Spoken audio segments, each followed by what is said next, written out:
Hi everyone. You're listening to the Southasia Review of Books podcast from Himal Southasian, where we speak to celebrated authors and emerging literary voices from across South Asia. I'm your host, Shwetha Srikanthan, coming to you from Colombo, and my guest today is the Kashmiri writer Sadaf Wani, here with us to talk about her brilliant new book, City as Memory, a short biography of Srinagar. Before we get started, I'd like to take a moment to invite our listeners to check out Himal's Patron program, where you can pay to support our mission to give South Asian literature the spotlight it deserves. To make conversations like this possible, we need the support of our listeners like you. Srinagar and its historically changing forms have been the center of political and cultural activity in Kashmir for centuries. The city has a rich history that has been overshadowed by its turbulent political past and present that shape all readings and accounts of the place. However, Srinagar is often viewed as territory to be romanticized, occupied, and commercialized, often disregarding the interests and perspectives of its people. Without losing sight of the ongoing political conflict and militarization of India-administered Kashmir, Sadaf offers a corrective. In her biography of the city, she explores the collective historical, cultural, and personal memories of Srinagar. From public cultures of leisure to highlighting the complications of Srinagar's identity as a tourist destination, Sadaf recenters the everyday lives of the people in the city, particularly that of women. Sadaf, welcome to the South Asia Review of Books podcast, and thank you so much for joining us to talk about your new book. Thank you so much, Shweta. I'm really happy to be here. Like I was just mentioning to you, my short story Gober received a lot of love after it got published in Himal. So Himal's always had a very special place in my heart. And in some ways, I always feel that it kind of moved the first piece towards the journey of this book. So I'm really happy to be here. I'm so happy to hear that, Sadaf. Thank you. Let's start with how City as Memory first came together. Writing a biography of Srinagar is a huge undertaking. When you were first tasked with writing this book, you talk about the self doubt and anxiety you felt, and you asked yourself, why should I be writing about Srinagar? Tell us about how you confronted the various limitations and personal associations with the city in this book. So, any kind of writing, I think any kind of writing, especially when you're writing a book, is an intimidating task. And when the subject is defined, the scope of the subject is a story of a city, I feel that process tends to become very overwhelming right from the get go. So, when my publisher approached me, to write this book, I think initially my reaction was that of euphoria, like as a young writer who's been wanting to kind of find a voice, find their identity. So it did start with that sense of euphoric fulfillment that, okay, this is going to happen. But I think immediately once I wrote that email and I said, okay, yes, I will do this, I think all those thoughts, all those anxieties came rushing to me because, again, you tend to ask yourself, okay, what makes you qualified to write a book and what makes you qualified to be the voice of a city? And I feel like while that would be true for most cities, a city as complicated as Srinagar, a city that has had such a complex past, that has such a complex present, and there are so many threads that you need to unravel in order to even start a conversation on Srinagar. So I feel like all of those conversations in my head became quite overwhelming about, okay, now that I've said yes, how do I even go about it? And especially when you're trying to write as a third person about a city, you like your first instinct is that I want to be objective, that I want to give the most disassociated account as possible. But I feel like, if anything, social science training teaches you that there is no such thing as objectivity. Like, you cannot have a relationship which is and also be completely detached. So I feel like that really came to the rescue when I was trying to narrow down the scope of it. So instead of shying away from, or instead of distancing myself with certain associations, I think I chose a route where I was trying to be more transparent with those associations and walk my reader through through these memories as to why am I talking about certain areas more than others, why, if I feel like also as a reader, I've enjoyed those books a lot more, where I also get a sense, a peek into the writer's life. So I tried to do that through the book as well, because if people were going to see Srinagar through my lens, they also kind of needed to know what are my biases, what are my inclinations, would they trust a person like me. So that is why I feel the introduction was kind of that space where I expose. I think it's also the part of book where I feel most vulnerable, because it's me exposing my vulnerabilities, my associations to the reader, and then asking them, okay, this is who I am. Would you still like to continue reading this book? And if so, let's do that together. Because I felt that the introductory part was a lot of unburdening for me. After that, things were coming more naturally, because once you have that conceptual clarity on who you are, why you're writing, and what exactly will you and will you not write about the city, I feel like then it became a little bit easier. But I always feel like that was the most time consuming and emotionally taxing part of the process, because you have to be very honest with yourself about what are you trying to do, what is your agenda. Because I don't think as a writer you can write anything and not have at least some agenda at the back of your head. What are you trying, what is the story that you're trying to convey to the reader? So yeah, mostly that. And Sadaf, for you, downtown Srinagar or Old City is linked to your father's youth. But downtown, like the rest of Kashmir, was completely transformed by the political and social changes that took place in the valley since 1989. You write that to understand the scale of conflict and understand its impact on the lives of Kashmiris, downtown is the obvious ground zero. While Old City invokes a kind of nostalgia for Srinagar's heritage, downtown symbolizes the area's pro resistance character. And in addition to downtown's connection with the insurgency movement of the 1990s, the militarization of the area continues to add to this image of a disturbed area. So tell us about how this influences the way the rest of the city and Kashmir views the area. I think again, it's impossible to talk about Srinagar without looking at downtown first. When you kind of talk to Srinagar about people within Kashmir or even people outside Kashmir, downtown is what you think of Srinagar when you think about Srinagar first. So I think for me and people in my generation, it happened a little more differently, because when we were growing up, when we were in high school, Kashmir was going through what we call the second intifada, when there was a huge civilian uprising, a lot of stone peltings, Sangbazi protests. People were coming on the streets. There was a lot of bloodshed and violence which happened. During those phases, you saw a lot of media coverage of Srinagar, of Kashmir. Every time you would open your TVs, you would see Kashmir being reported in a certain way. And every time you heard of Srinagar, you would always see that hyperfixation with downtown, a disturbed area. Like, in a way, this works both ways. For state, it's always been the disturbed area. It's always been where all conflict. If only we could get this area right, the rest of the Kashmir would follow. I think that idea for the state has also stemmed from the fact that a lot of the pro-resistance leadership has been based out of downtown. And in the 1989s, in 1989 onwards, after the insurgency was being suppressed, it also became the site of a lot of police action, like state action, and a lot of people saw brunt of that. So people in who were a part of the civilian protests in the 2000s, like in the early 2008 onwards, there are also people who kind of grew in the shadow of that repression. So when you grew up with that scale of violence, when you see that kind of violence on an everyday basis, when you grow up surrounded by that violence, that kind of fundamentally alters who you are. And which is why when everybody on media in the world would be surprised looking at these teenage boys, standing in front of fully armed, uh, standing in front of all of this state weaponry, these guns and all of those things, everybody, like, there was a lot of speculation, what makes these people so fearless? Okay, why don't they have any fear of retaliation? It was also important to understand that these are the people who grew up looking at a scale of violence which is abnormal in every possible sense of the word. So when they grow up, when they approach, how they approach life, how they approach death, how they approach everything between, it's fundamentally altered. So within that broad context, how people have looked at Srinagar, downtown Srinagar, has also been changing again.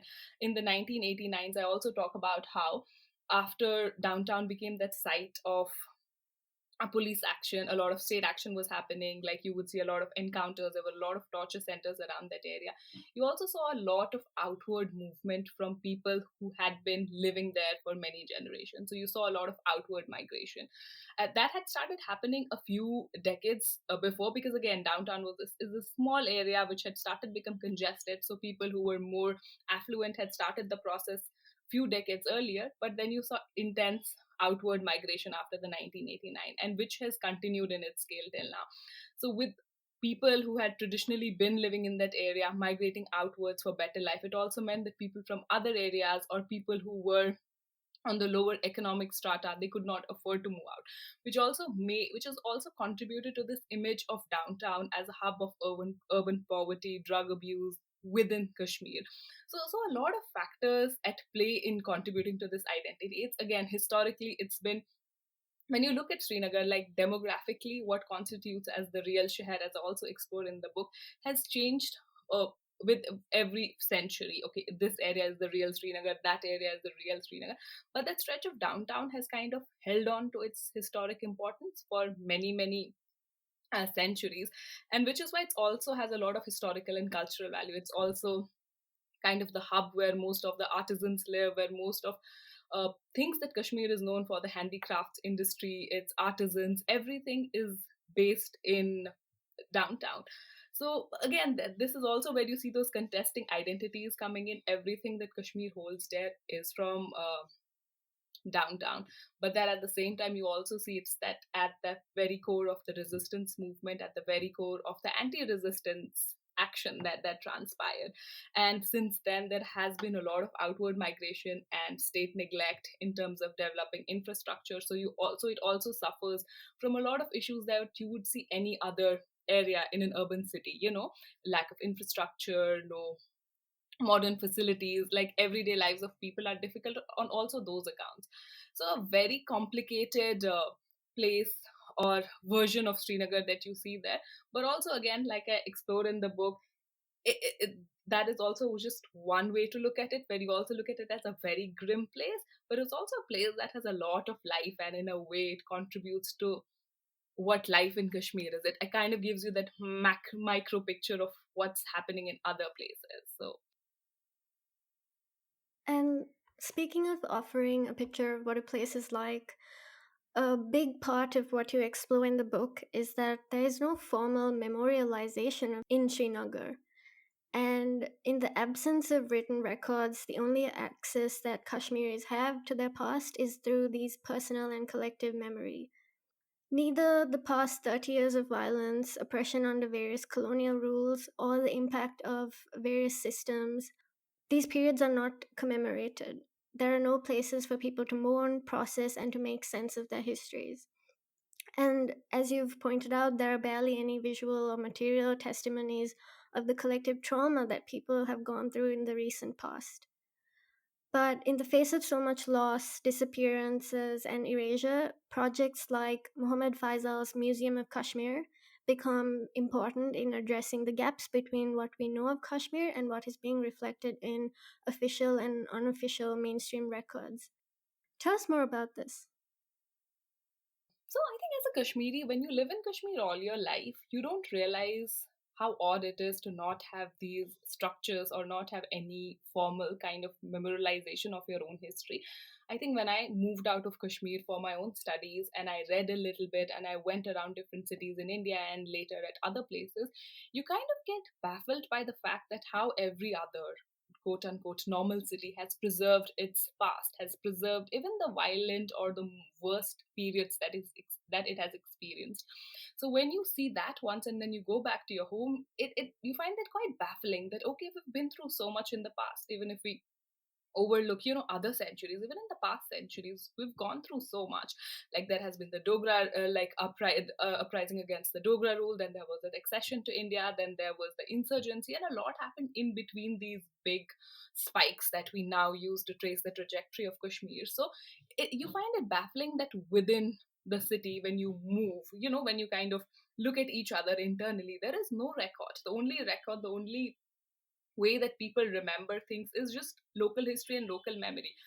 which is why again downtown becomes such a critical point. Is even if you go around downtown as a tourist, you can, if you choose to do so, you can very clearly avoid all signs of conflict. You can pretend that this is an absolutely normal place, nice mosque, nice dargah, nice market. You can choose to do that if you so wish, because there is no formal memorialization. But in that state, what happens is these local histories on how people refer to places. For example, when you will go with, if you speak to people, like the different markers, different spatial markers are associated with different events, that you will be like, okay, if you need to go to that place, you pass through this park where this person was shot, you can pass through that park where that torture center existed, you can go there where something, another tragedy transpired. So in the local understanding of that space, there are these markers, and these markers are mostly associated with various tragic events that have transpired in the history of Kashmir. Similarly, if you ask anybody, if you start talking to a Kashmiri person, like, and I can very confidently say anybody, and you ask them to recall the past 10 years, you will always see in their memory certain years. It'll be the year of the Amarnath protest, it'll be the year of the Burhan Wani's death, it'll be the year of Shopian rape case. There'll be some years which will be spikes, some years that you don't really talk about. So what happens is when these spikes are so violent and they're so intense, that's all that gets logged in your memory. So the years that nothing really happened, they tend to be so insignificant that you kind of forget all about it. And I think that's one of the biggest tragedies of life in conflict, that the mundane, the everydayness of things that just gets lost.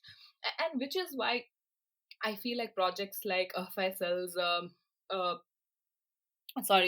Museum of Kashmir, they're very significant because they don't lose sight of the ongoing conflict, but they also start a conversation internally. And I feel like that's the good thing that's been happening in Kashmir from at least the past 10, 15 years or so. Different types of people, scholars, writers, artists, have started this internal a conversation where you don't always look outside, where you don't always address external readers or viewers. You kind of look internally and ask each other, hey, that was really bad that happened to us. How did you process it? How did it scar you? How did your family go through it? So, which is why when you have Faisal who's going to different people, sometimes historians, sometimes curators and different people, and similarly other groups, you have this grassroots feminist organization called Zanan Vanan talking to different women, or you have this Through Her Lens, that's also a small collective of photographers where women just go out to take pictures of everyday spaces. You kind of see that, okay, these things are so normal and almost not remarkable in any other normal city, but in Kashmir they're really, I feel like the most significant things to have happened, where people are kind of claiming their history and trying to understand what has been happening to them. So which is why I feel like these kind of things, these artistic, scholarly, literary narratives are the only form of formalization we have. I don't know when we'll ever reach that stage where we'll be able to kind of have a physical manifestation of these. But till then, I really think it gives young people and, like, people who are just growing up in a very different, because I feel like Kashmir changes so much every 10 years that you look back and you're like, what, that was happening, that was happening. So these accounts, they really give you a flowing sense of history, that okay, that there was a gap, but now I know a little, I have some information about what happened in that period. So I honestly think that these things are one of the most important thing to have happened personally in the past few years, and it's encouraging to see a lot more of this happening through music, writing, and various other forms of commemoration. Performance arts also becoming big, so again, really encouraging to see those. Absolutely. Sadaf, you also write about how life in Srinagar is impacted by various forms of stigma on the basis of caste, class, gender, sexuality, etc. And also the unequal distribution of the burden of conflict within the city. You write that, and if I may quote, different kinds of pain have existed side by side in Kashmir, end quote. Migrants from different parts of Kashmir, for example, feel this strong sense of alienation in Srinagar, even after spending decades of their lives there. So, tell us a little bit about how these stereotypes inform the life worlds of different people in the city, and also how it shapes their sense of belonging in Srinagar. when I said yes to writing this book, one of the things I knew that I wanted to do was complicate this idea of life in Kashmir, because since I spent most of my education happened in Delhi, so the lens, I also kind of got a glimpse into the lens through which people see Kashmir from an outside view, and there is a tendency to always look as people. I think this is not just true for Kashmir; it's true for Palestine, it's true for Yemen, it's true for most like people who are in oppressed states, that if people want to sympathize with you, they want to see you as the perfect victim, or they completely want to villainize you. So if you are a Palestinian person, you have to have no other faults for, you have to be perfect in every other sense of the word for people outside of your territory to sympathize with you. Because if you are Palestinian and sexist, if you're Palestinian and casteist, then that kind of takes away from that sympathy that you get from people. And I've always felt that that also happened with Kashmir. Like, people wanted to see Kashmiris as the perfect victims. You want to see life, you're either brave heroes who are standing up to oppression, or you're like voiceless victims. Like, the number of times I would hear voiceless Kashmiris during my university days, it's just baffling. So again, I think at the back of my head, because if you meet Kashmiris, they're very opinionated people. So then to hear voiceless Kashmiris, it's always because then okay, you don't really know the people you're talking about. So which is why when I started the process of writing this book, I know, like, in Srinagar, in Kashmir generally, like, life is complicated, and there are these various threads of social stratification that exist, and they make people, right? Like, every person is nothing but a culmination of these different threads that come together, like caste, class, and various other things.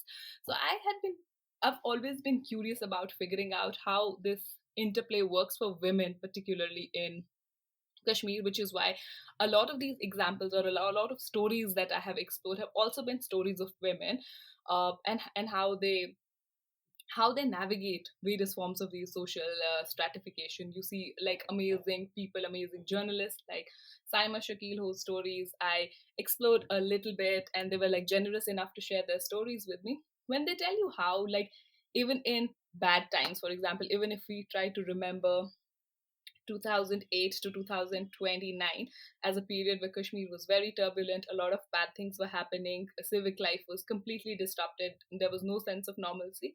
But then you hear stories like Saima Shakil, you realize, okay, uh, people like her, whose livelihoods, whose lives were directly dependent on the tourism industry, they suffer a lot more. If you were in the tourism industry, but you're also a woman, your mobility was further restricted. But similarly, like, again, as I spoke to a couple of people in Kashmir University, young women who were trying to find their way in the city. And then you also talk about how, as a woman, you need to navigate city spaces, and you also have this issue that, okay, I can't go this way because there are a lot of armed forces. So there's that kind of colonial occupier gaze, but you also cannot just go into the market because it's not like local men are not creepy, or they don't have that lecherous gaze about themselves. So you can't just pick sides and be like, okay, what way do I go? So women deal with a very complicated situation in Kashmir. And I think one of the most I think heartbreaking things was also during this process to realize that how so many women could not report harassment or various other forms of eve teasing, sexual harassment, because there's just no belief in the state machinery. You don't know if the person, if you're reporting them, if they're going to be tied only for this, or is this going to escalate to a level where you have no control over. So that also kind of played a part in women censoring, censoring themselves, or kind of avoiding reaching those structures that give you accountability. So different, it plays out so differently for so many different people, and I was quite grateful that this book at least kind of gave me that opportunity to speak these different sets of people, and at least get a glimpse of how varied these experiences really are. I also wanted to talk to you about your conversation with Nirja Mattu, a prominent figure in the Kashmiri literary space, about her first-hand experiences of witnessing the changing landscape of Kashmir. Nirja's living memory of the city allowed her to contrast the current Srinagar with the city of her childhood. But you write about how present generations, including yourself, have never really seen a version of their homeland that they can look back on or reminisce about. The realities of this post insurgency Kashmir have always been so immediate to everyday experiences that it becomes a lens through which you tell your stories. And the other story that really stuck with me that you share in the book was the sense of guilt you felt as a child when one day you convinced your parents to step out of the house on a rare occasion, but it turns out to be such a tense moment in the city. Tell us more about this contrast. The contrast, this contrast was actually the most surprising part for me that came out of this entire experience, because I met certain people and I walked out of that room after our conversation. I walked away with a lot of hope that I didn't expect. I walked away with a lot of optimism for a future that I had no faith in when I had walked into that room. And I feel like Nirja Matu's, the conversation I had with Nirja Matu was absolutely one of them.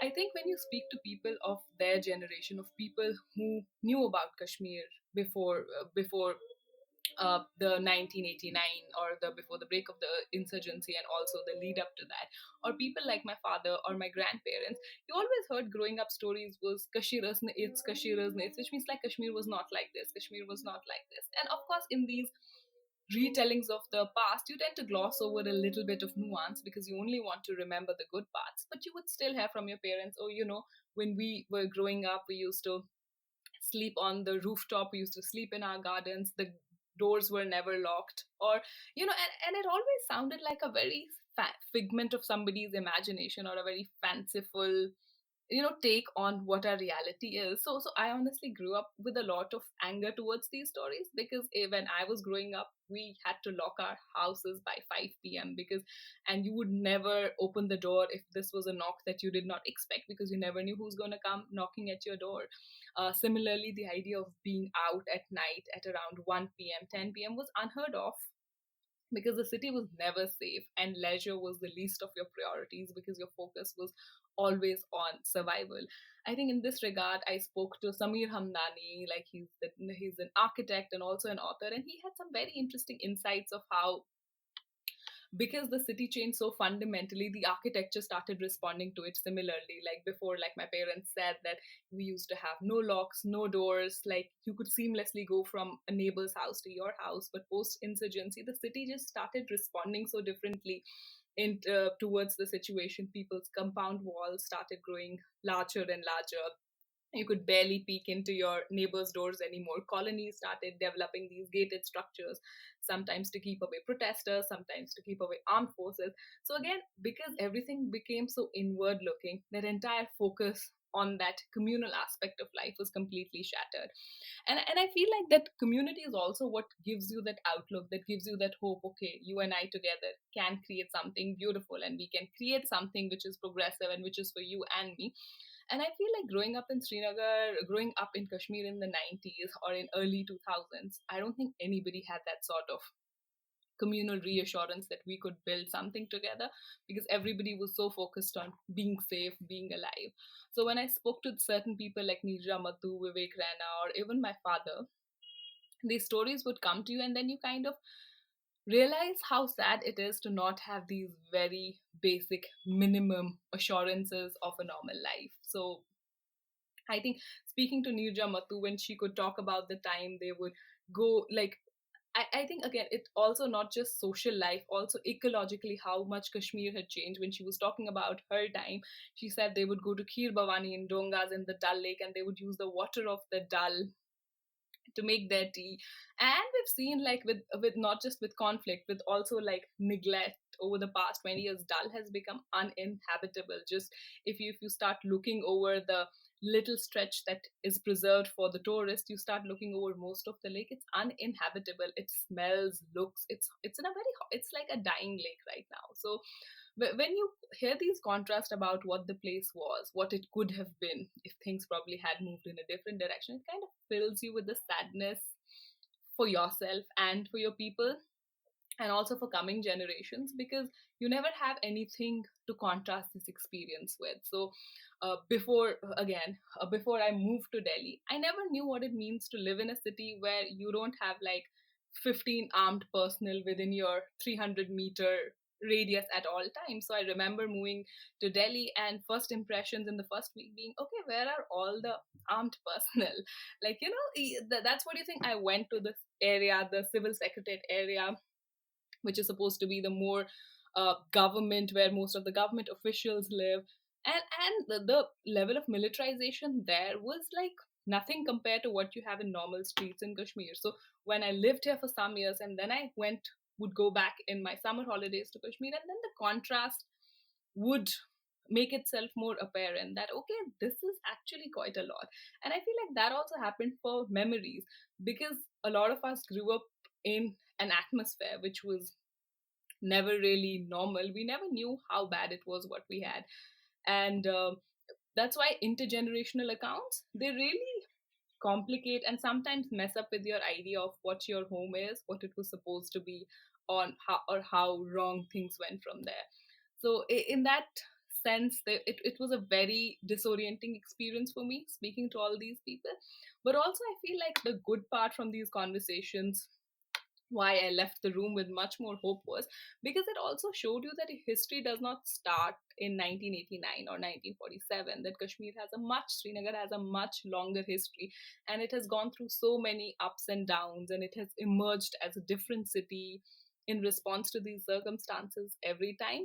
So that gives you a sense of hope that, okay, things have been bad and we've overcome this, and things, it just makes you feel like you're part of an ongoing history, and this is not a rupture in itself. And to go back to what you said earlier about how women navigate the city, for women in Srinagar, public spaces and even access to tourist destinations for gatherings or recreation are basically non existent.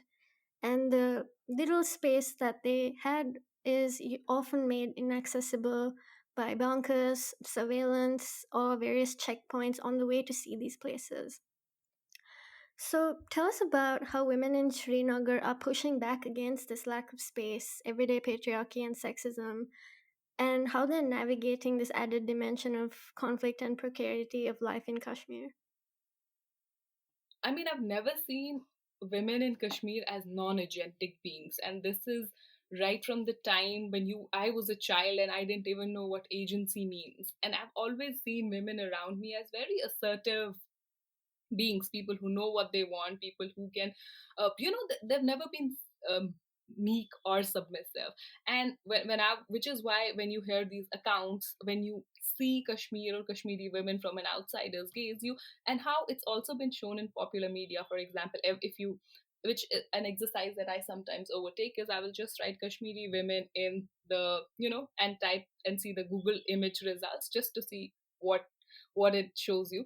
And I always find it jarring that you only see two things. You either see Kashmiri women as these caricatured forms, wearing Kashmiri firans, wearing these very colored outfits and this jewelry which is supposed to be traditional Kashmiri, or you see these women who are perpetually mourning, who are in tears, who are disheveled, who are crying. So it's like Kashmiri women exist in these contrasts for the world.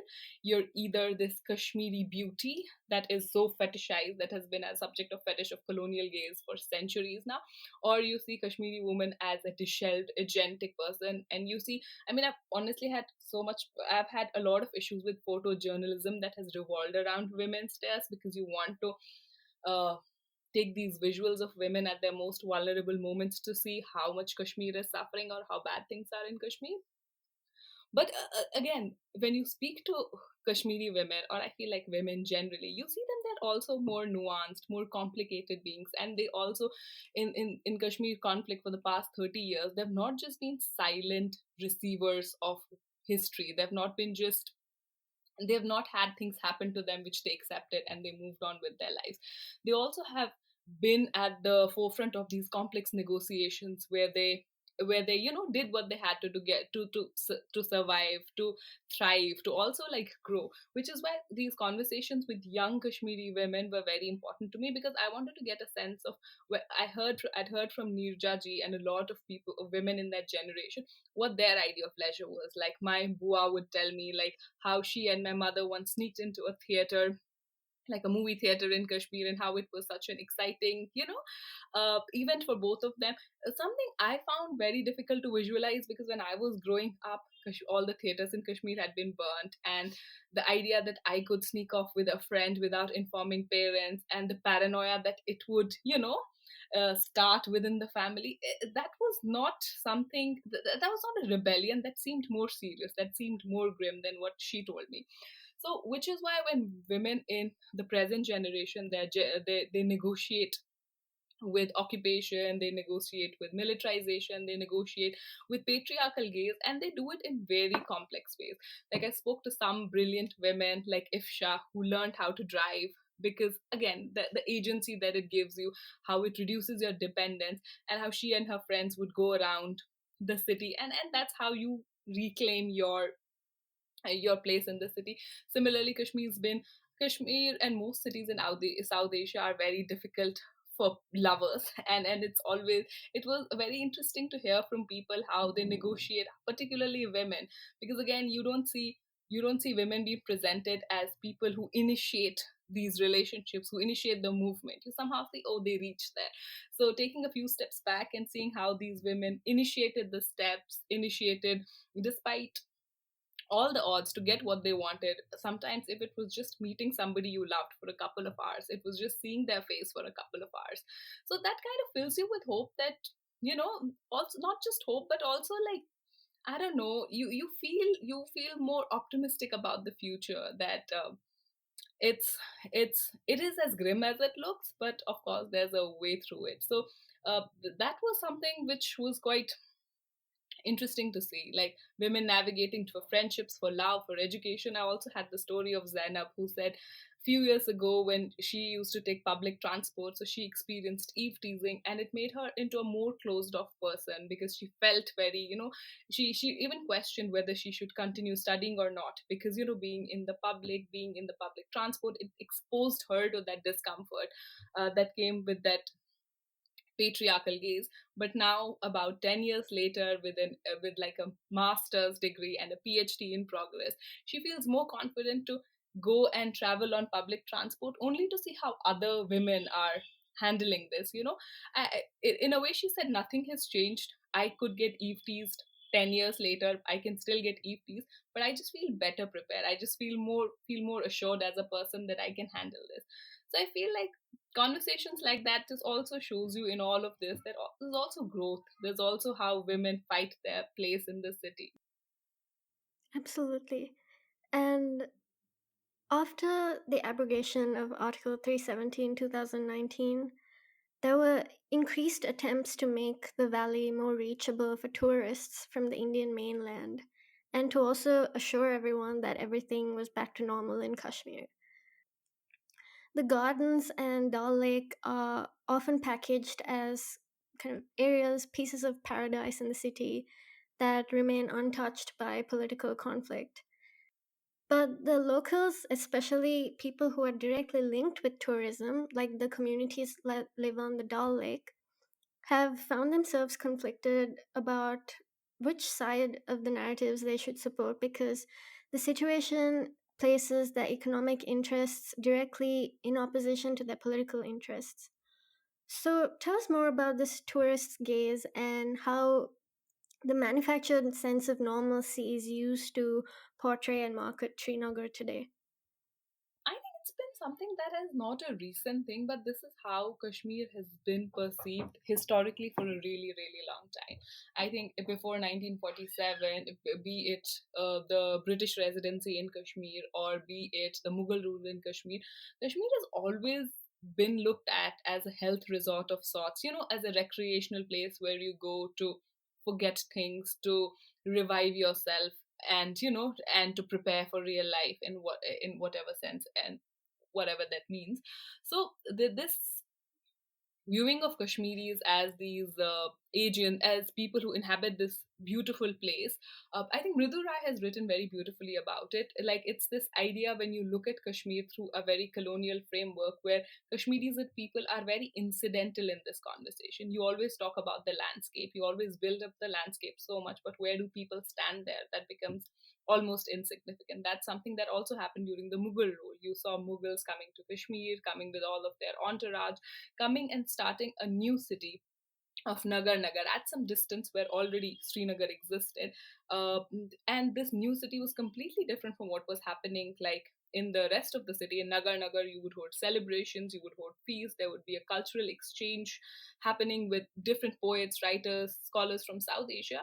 But Kashmiris were not really part of that conversation. So you see that that there has been that historical propensity that you want to use the landscape, but you kind of think that the people who live there are kind of undeserving of that. You also saw the same thing during the British residency. You saw like white people, like you saw like English officers would come in flocks with their families, and they would reside in Dalek, and almost the only people they ever interacted with was the Huns community, where you also see influences. But largely what it means for the rest of the population, that has been under like that has not really manifested in something concrete. I think similarly with the marketization of Srinagar in the last couple of decades, there was always that sense that, Srinagar is normal, Kashmir is normal, you should come here and visit. And I mean, few decades ago, we all, was it decades or years, either of them, we saw a Zubin Mehta concert happening in Srinagar, which was supposed to be peak normal, a portrayal of peak normalcy. But then you also kind of forget to add the fact that how you had to completely empty out like kilometers and kilometers to make sure that that concert happened without any disruption. So it's a normalcy which is very fragile, and you constantly see that it's been pushed for a really long time. But which is why I said before also, if and it's been quite successful to some extent. If you also see tourist footfall this year in Kashmir, every year it kind of breaks the ceiling because it's been successful in a way, which is why it's completely possible for people to come to Kashmir and to walk out of the we jump from one tourist zone to another and come back with an understanding that okay, it's completely normal. In some sense, I feel like it's not exclusive to Kashmir. It's also true for a lot of other areas in conflict where you come to visit them, you see their value only for the natural resources. But when it comes to local histories or struggles of local people, the conversation really stops there for you as a tourist. And which is why I think who is an ethical tourist and how to engage ethically with people is also an important conversation to have, because I've seen a lot of calls that being made that okay, stop coming to Kashmir altogether. Like sometimes they also come from like local sources in Kashmir, but I honestly feel like that's a more complicated conversation because Kashmir does not have a thriving private economy outside of tourism. So to not come when I remember a lot of my researcher friends or academics would sometimes just say, oh, people need to just stop coming, blanket statement. But then you also realize it also comes because your livelihood is not linked with their coming and going.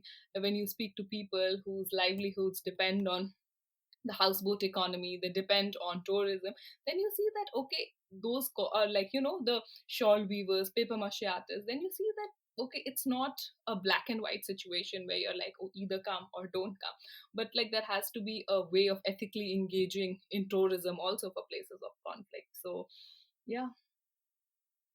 To wrap up our conversation, I want to talk to you about representation in literature when it comes to the lived experiences of Kashmiris. Much of what we know of Kashmir during historical periods, for example, has been written through the lens of these outsiders that you mentioned, and in their accounts, the figure of the local Kashmiri, their narratives and experience are completely overlooked. Women, especially, are also often written out of Kashmir's documented history, and you've talked about a deep sense of frustration that you feel at this gap. Even in the space of contemporary fiction and nonfiction, this is true. So, tell us about the recent wave of Kashmiri writers and Kashmiri women authors like yourself and how they're responding to this gap and reclaiming their narratives on Kashmir. I think when I was growing up or when I was in my first year undergrad, I really would go through the library looking for books on Kashmir, something about Kashmir written by a Kashmiri that also told you a little bit about how life worked there. I think apart from Basharat Peer's curfewed nights, there was nothing for you to see.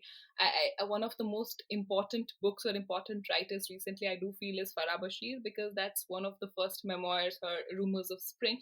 It's a hard hitting memoir because I personally found it to be a culmination of different stories that I feel that I'd heard from different people, in a way that lived experiences that you hear growing up are so similar. And when then she put it in a book, then you realize that, okay, these individual experiences are also collective experiences, in fact, because she describes really small things like before conflict, because I think she was 8 or 12 when she starts the book, when conflict first started, like the insurgency first started.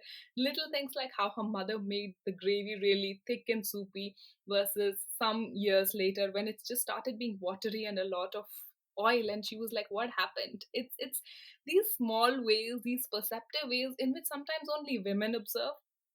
Men write history, but I always feel men have a certain distance to intimate life, like, everyday life, the intimate fragments, everyday things that you do. And I feel, I know it's a bit of a generalization, but I honestly believe that when women write history, you do get a little more nuance, that tenderness in their stories, and which is why artists, or writers that are coming right now from Kashmir. You also, in fact, to contradict myself, Shabir Ahmed Shabir's book, It Plague Upon Us, again, he's written it with so much nuance and so much beauty that you're able to see the macro and the micro picture at the same time.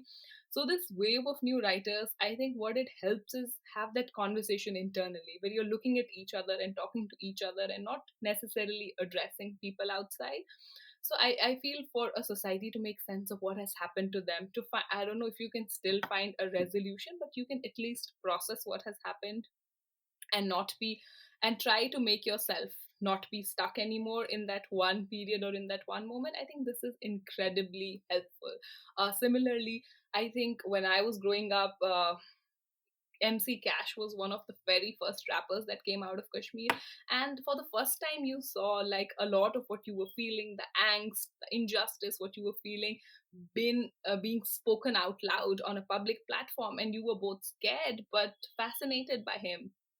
And I think that also led to that movement where a lot more of musicians started coming, and now it's possible for you to be anywhere and be able to plug in a Kashmiri song. So hear not just repetition of older folk songs, but also take on what a contemporary life is. Like, our life is very different from the lives that people lived 20 years ago in Kashmir, and probably 20 years ahead they'll still be different, I hope in a good way.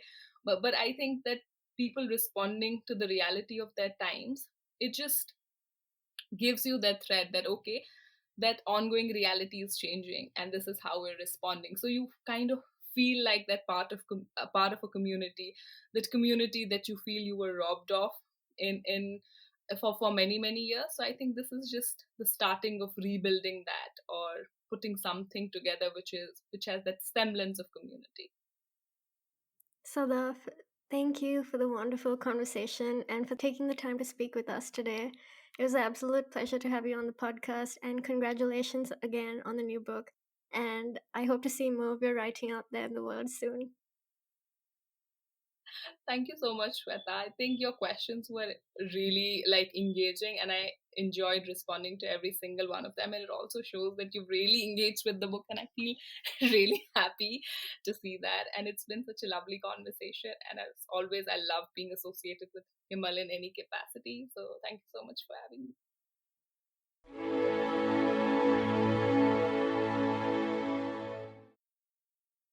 Thank you for listening to the Southasia Review of Books podcast from Himal Southasian. This episode was edited by Ritika Chauhan. If you like this episode, please share widely, rate, review, subscribe, and download the show on your favorite podcast apps. You can find the links to subscribe and listen to previous episodes on our website at himalmag.com. And while you're at it, please do also check out Himal's State of South Asia podcast hosted by Associate Editor Nayantara Narayanan, featuring conversations on pressing social and political issues from across South Asia. What we do and what we love doing at Himal is really looking at South Asian literature like no other. And that gives us a very unique community viewpoint and the privilege of making conversations like this possible. So if you'd like to help us out, please do become a paying Himal patron. We have a great program with lots of perks, including Himal's iconic right side up map, and we'll welcome you to a fantastic South Asia Review of Books community. Thanks again, and until next time.